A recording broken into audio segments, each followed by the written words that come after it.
What's going on, everybody? This is Bobby G, aka Bobby Bookworm, back again with another Saturday Shpiel, as always.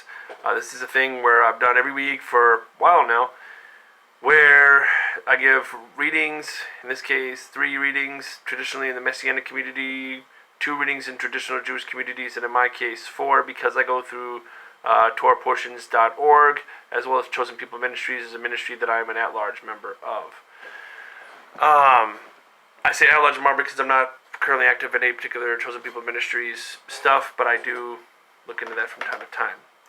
That being said, the portion for this week is known as Parashat Shlach, and Shlach is an interesting piece, because what we're dealing with is the unfaithful spies. It says, send thou.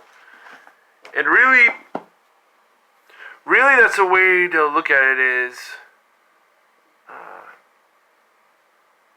when you're sent should really be the theme of this.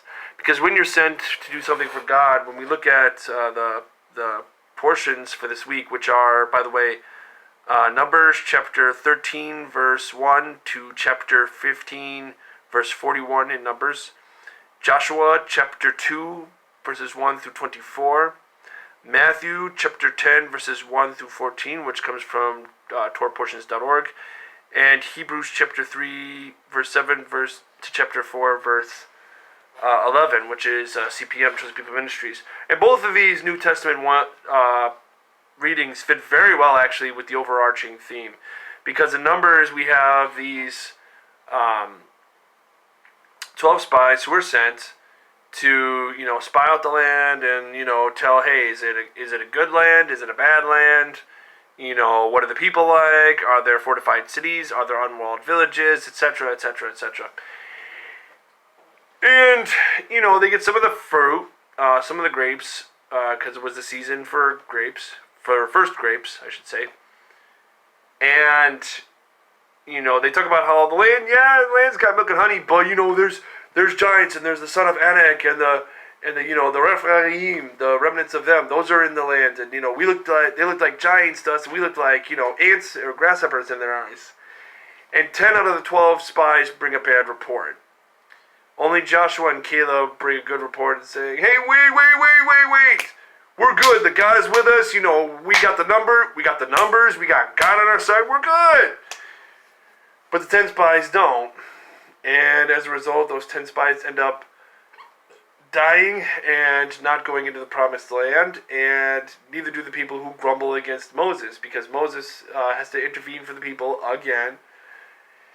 And it's a thing of, the people who are age 20 years and under, or 20 years and up, will not enter the promised land, because they grumbled against God and against Moses. And that future generation, the kids and in some cases grandkids, will enter the promised land, even though the parents and the grandparents were very fearful and spoke against the Lord's anointed. Now, in Joshua chapter 2, verses 1 through 24, we see 2 spies sent out again. This time, instead of sending 12 spies, they only sent 2. And, we have the story of Rahab the harlot, which, by the way, Rahab the harlot ends up becoming part of one of the matriarchs of the line of David, interestingly enough. And these 2 spies, they go in, and Rahab, sets them up so that they are hidden, and then when the guards try to find out, where are these 2 men who came? And she's like, well, yeah, they were here, but they left. But hey, if you catch them, if you leave out of the gates, you might be able to catch them before they get the fords of the Jordan, which at this time the fords were a crossing point in the river, whereas this particular point in the river where the river is shallow, even though it's at flood stage, there are certain points where you can cross because there are certain organic or natural places to cross. Now, she tells the 2 spies, have mercy on me and my family, and they're like, hey, listen, our life or yours, if you don't tell anybody about this business of ours and you don't say nothing, and bring your whole family in, you'll be good. But if you say anything, that's on you, and we can't help you after that point. And, they're obedient to the will of God when they're sent out, and they come back to Joshua and them and said, oh yeah, oh yeah, we're good to go. We are good to launch, into the promised land and go to work on God's behalf. Which some people may have a problem with that, but hear me out because I'm going out to the next two portions. One is Matthew chapter 10, verses 1 through 14, where Jesus sends out the 12 disciples. He goes, by the way, don't take 2 tunics, don't take a money bag, only carry, what you have with you and the staff in your hand, for the workers worthy of his wages, and, go to the town and greet it. And if there's a house in the town that you go to, don't go into the Samaritans, by the way, and don't go among the Gentiles, but go among the lost children of Israel. And he goes, by the way, if you find a house that's worthy, let your peace rest upon it. If not, let your peace return to you. And then as you leave, shake the dust off your feet as a witness to them, saying, the kingdom of God has come upon you. It's like, we told you, you didn't listen, but that's not on us, that's on you. And it's up to the people at that point to decide. Now, Hebrews chapter 3, verse 7 to chapter 4, verse 11 kind of reiterates that after it talks about Jesus being greater than Moses or a prophet greater than Moses, it talks about how, if you hear the Lord's voice, do not harden your hearts as in the day of the rebellion, because eventually God swore that such people would never enter his rest. So what he's saying is strive to enter that rest. Strive to enter the rest of God. Strive to enter that place, because he's basically the writer of Hebrews, who we speculate who it could be. There's a couple of different authors, but they say that the writer's trying to say, don't be like our ancestors, because the reason this letter is called the letter to the Hebrews is because it's addressed to the children of Israel and the diaspora, and so on. And it's kind of hinted at that in verse 1 when it says that many times and in many ways God spoke long ago to the fathers through the prophets. In these last days he has spoken through a son. And we just see here,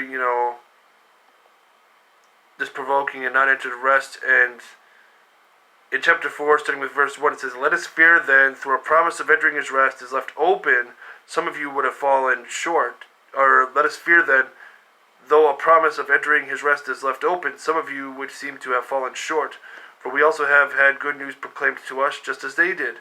But the word that they heard did not help them, because they were not unified with those who listened in faith.